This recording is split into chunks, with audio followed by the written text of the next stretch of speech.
Good morning, everyone. It's a great pleasure to welcome you all to the Collège de France for this meeting devoted to cortical plasticity in auditory and visual impairments. This meeting follows on from a previous meeting that José Saël and I organized several years ago. It was in 2007, also at the Collège de France. The previous meeting explores the basic mechanism underlying sensory disabilities affecting both hearing and sight with a view of their prevention and cure. Significant progress has since been made. The defect affecting the sensory organ, the cochlea for hearing, the retina for sight, are now better understood, and preventing and therapeutic approaches have been developed, including some gene therapy trials. This year, José Saël holds the Liliane Bettencourt Chair for Technical Innovation. He saw this as a tremendous opportunity for us to explore another aspect of visual and hearing disability, the involvement of brain plasticity. Brain plasticity plays a role in all sensory disorders, even in those for which defects are restricted to the sensory organ itself. Brain plasticity is the remarkable ability of the brain to modify its structure, activity, and function in response to changes in the body or the external environment.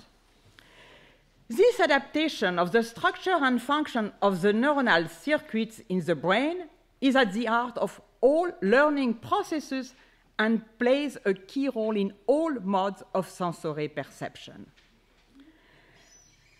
Incidentally, the awardees of the very prestigious Kavli Prize in Neuroscience have been announced yesterday. The laureates are experts in brain plasticity, Carla Schatz in vision, Michael Merzenich in audition, and Yves Marder in computational neuroscience. A deeper understanding of brain plasticity in the context of sensory perception is required for the design of therapeutic intervention, making best use of this plasticity.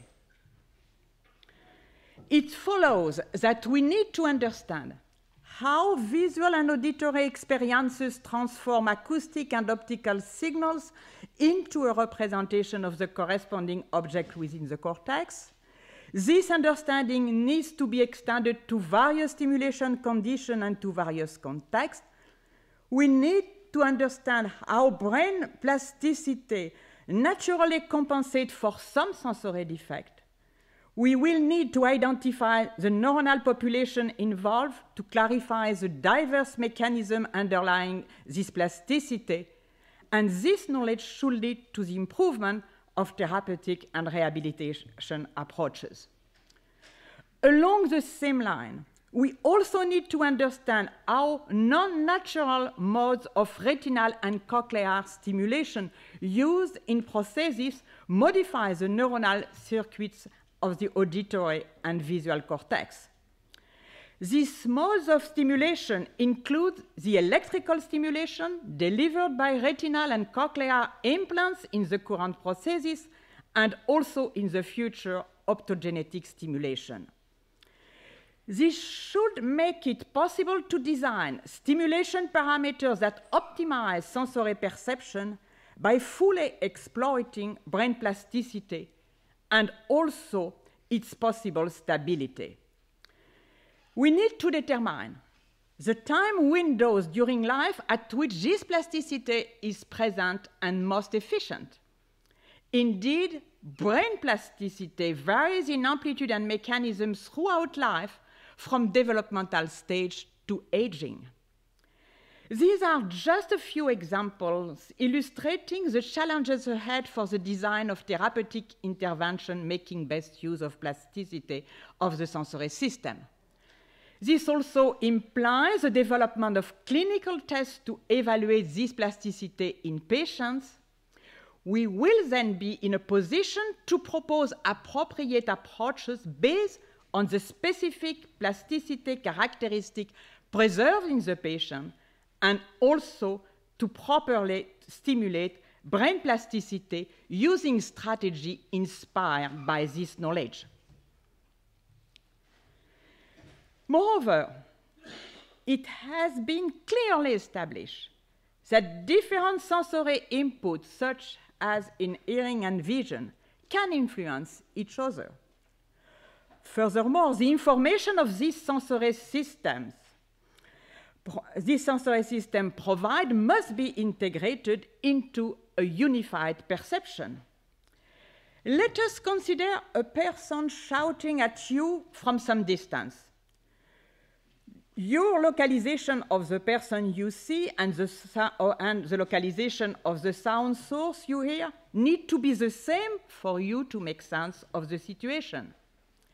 This integration of the sensory modes requires transformation of the sensory information processed in the sensory organs, the retina and the cochlea. This capacity to merge and integrate information carried by multiple sensors is in addition highly advantageous in terms of detection acuity, discrimination, and time response. Understanding plasticity in the context of multisensory integration is one of the major challenges of the sensory rehabilitation in patients. We can only guess at the huge therapeutic potential of such an approach. Vision and hearing are our principal senses. We use our vision to localize and identify people and objects with an extremely high precision. Our hearing can also localize people and objects, but much less precisely. Indeed, hearing is above all the sense used for human communication through its essential role in language and music.